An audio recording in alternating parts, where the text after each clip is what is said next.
नमस्कार, मी यशवंत कोळी, सेवानिवृत्त महाराष्ट्र पोलीस दल, महाराष्ट्रातील सर्व शासकीय कर्मचारी अधिकारी यांच्याकरता मी विभागीय चौकशीत बचाव सहाय्यक म्हणून काम करतो। माझे सर्व महाराष्ट्रातील शासकीय कर्मचारी अधिकारी यांना विनंती आहे की आपला विभागीय चौकशीबाबत काही समज व गैरसमज झालेला आहे।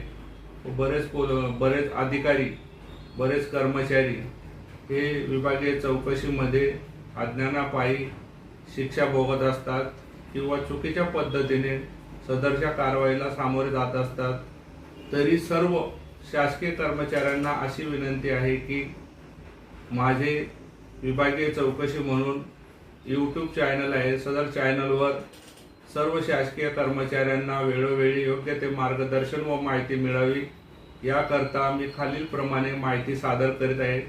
त्याचे सर्व शासकीय कर्मचाऱ्यांनी, अधिकाऱ्यांनी अवलोकन करून त्यांच्यावर होणाऱ्या शिस्तभंग कारवाईत त्यांनी योग्य ते सामोरे जावे।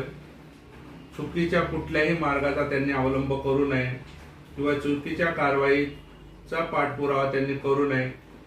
अज्ञानापोटी किंवा इतर काही लोकांना सदर कारवाईबाबत योग्य ते माहिती नसते किंवा त्यांना मार्गदर्शन करता येत नाही, चुकीच्या पद्धतीने बरेच अधिकारी किंवा कर्मचारी यांना माहिती दिली जाते।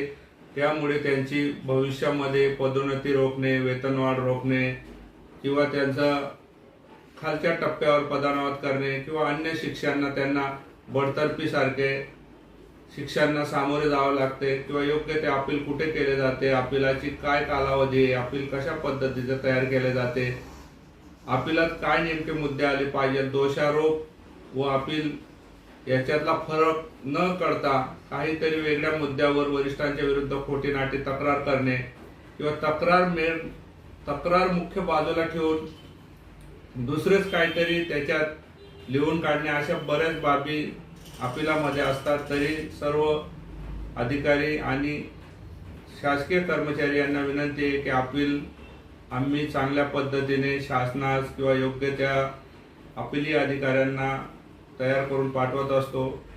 तरी आम्हाला प्रत्यक्ष नाही भेटता आले तरी आमचे संपर्क क्रमांक दिलेले आहेत आमच्या यूट्यूब चॅनलवर, त्याच्याशी तुम्ही संपर्क करू शकता, त्या माध्यमातून माहिती मिळवू शकता किंवा आपणास येणे शक्य नसेल तर फोनद्वारे सुद्धा आम्ही काही प्रमाणामध्ये माहिती सदर अधिकारी कर्मचारी यांना देत असतो। पहिला मुद्दा आपला आजचा असा आहे की विभागीय चौकशी म्हणजे जबर शिक्षा याबाबत विभागीय चौकशी कशी केली जाते किंवा कुठला प्रक्रिया सुरू केली जाते। विभागीय चौकशी अधिकारी यांच्या नावाने आदेश केला जातो।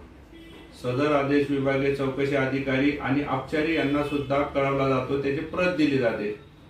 त्याच्यासोबत दोषारोप पत्र क्रमांक 1, त्याच्यानंतर दोषारोप पत्र 2, अभिकथन, 3 नंबर सरकारी साक्षीदारांची यादी आणि 4 शासकीय दस्तऐवज, असा 4 पार्टमध्ये भाग असतो। दोषारोप पत्र स्वीकारताना ज्यावेळेस विभागीय चौकशी अधिकारी प्रथम त्यांचे कार्यालयात अपचारी यांना बोलवतात त्यावेळी त्यांचा प्रथम जबाब नोंदवला जातो। त्या जबाबाच्या वेळी त्यांना दिलेले कागदपत्र,